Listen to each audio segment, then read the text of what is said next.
morning world, welcome to Permaculture made Wheezy with me, Jester. It seems every time I want to film at the moment there's somebody with a strimmer on the go. I wish they'd all go electric, so much better. Talking of electric strimmers, I cleared all this area yesterday because what I want to do here is put a 3-bay composting system. So I need to get some pallets and I'll show you the 3-bay composting system when we do it. I've been watching a few people on YouTube and it seems about the most efficient, rather than just having a big heap there which we've got at the moment. I'll show you that. That's another video for the future, but that's going to go here as a 3-bay composting system made with pallets. Nice and simple, won't cost me anything, maybe a few nails, that's it. So yeah, but today's job is going to be this. But before I get on with that elephant in the room, yes, I'm having problems with my wrist, which I don't think strimming helped yesterday. I'm in a lot of pain with my wrist. I've got psoriatic arthritis and it's just flared up a bit. So here I've got to thin out some of these. They're a bit too close together, so I'm going to thin out some of these squashes, these pumpkins. The corn's absolutely fine, that'll be absolutely fine. And also, I've got to stop cats from pooping in here. Notice how it's all piled up there. I'll show you. Under that is a load of cat poop. In fact, there is some cat poop there. It's my neighbour's cat. As soon as I put this stuff, decided, oh, that looks like a good place to poop. So I'm going to go and grab some chicken wire and put it round here and hope to stop the cats going in there. So, because I mean, this was all right. This was to stop the dogs, and it's done that job, but it doesn't stop the cats. I didn't think of that. So, something a bit higher, and that goes all the way to the floor. Hopefully, that'll stop them doing that.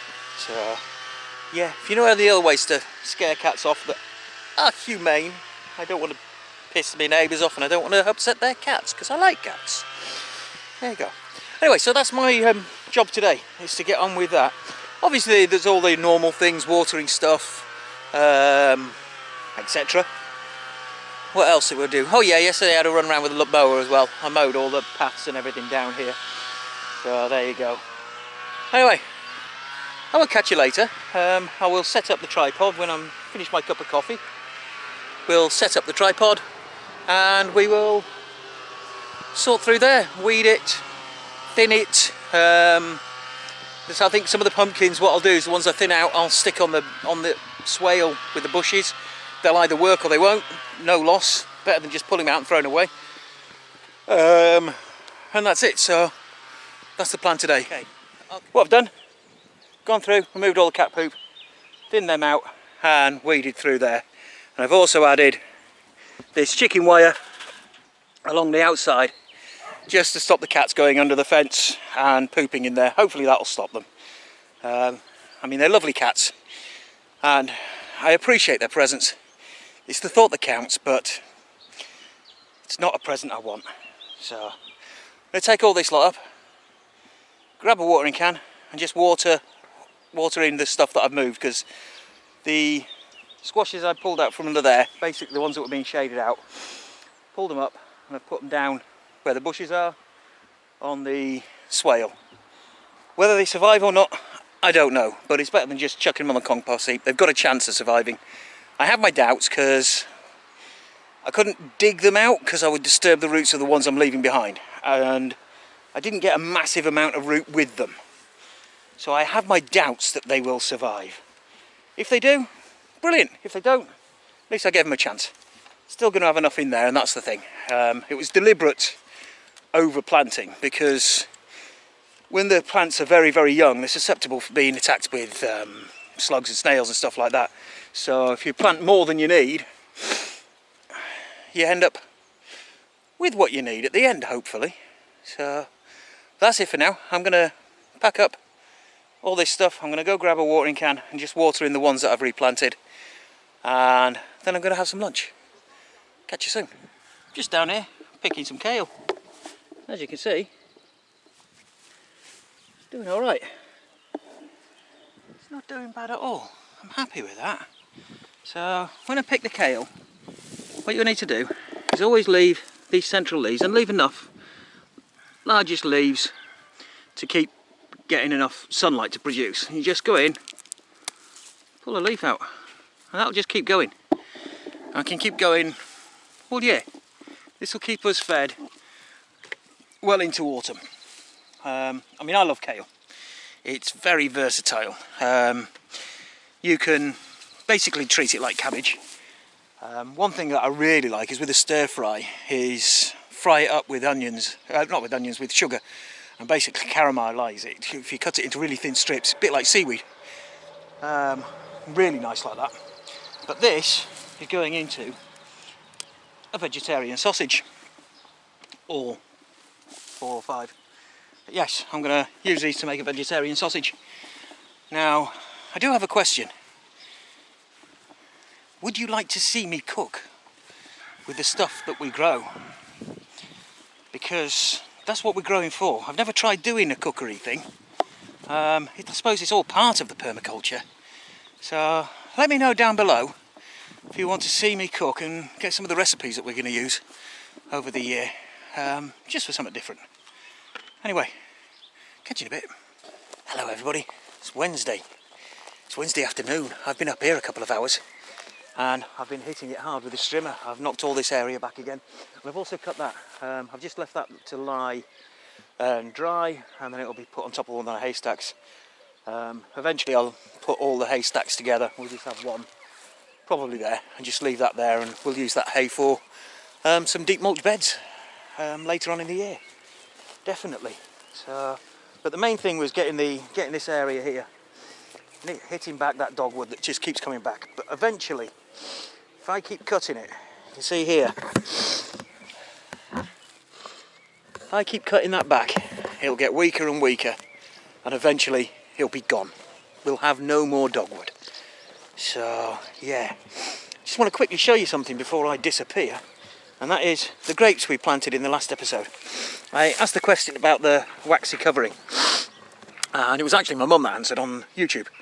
And she says that this stuff is put on to basically hold the moisture in whilst it's sat on a shelf. Makes sense. It just biodegrades, you leave it, it'll go away. And as you can see, we've already got some new growth, even though it's only a few days ago that we planted it. That's new, that's coming through. It wasn't coming through, that one was. There was nothing coming through there, it just had one. So yeah, it's all coming through. The other one's just the same, it's got bits coming through all over the place. So fingers crossed those grapes will take really well. And in the next year or so, we'll have grapes as well as plums. Have a look, see how the plums are doing. Plums are doing really well, I think. The plum tree it's laden with plums. You can see just there.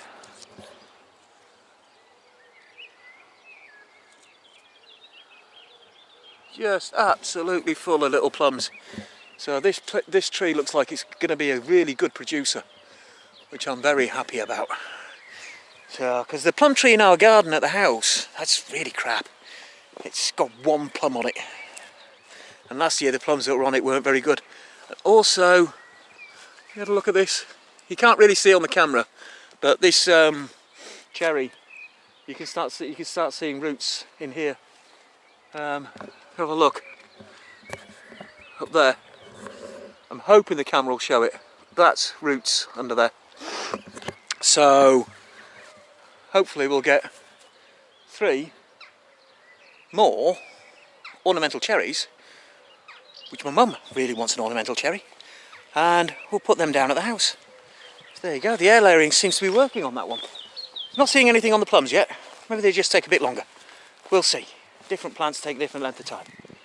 Just leave them, let them do their thing. Eventually, hopefully, we'll have some more plum trees.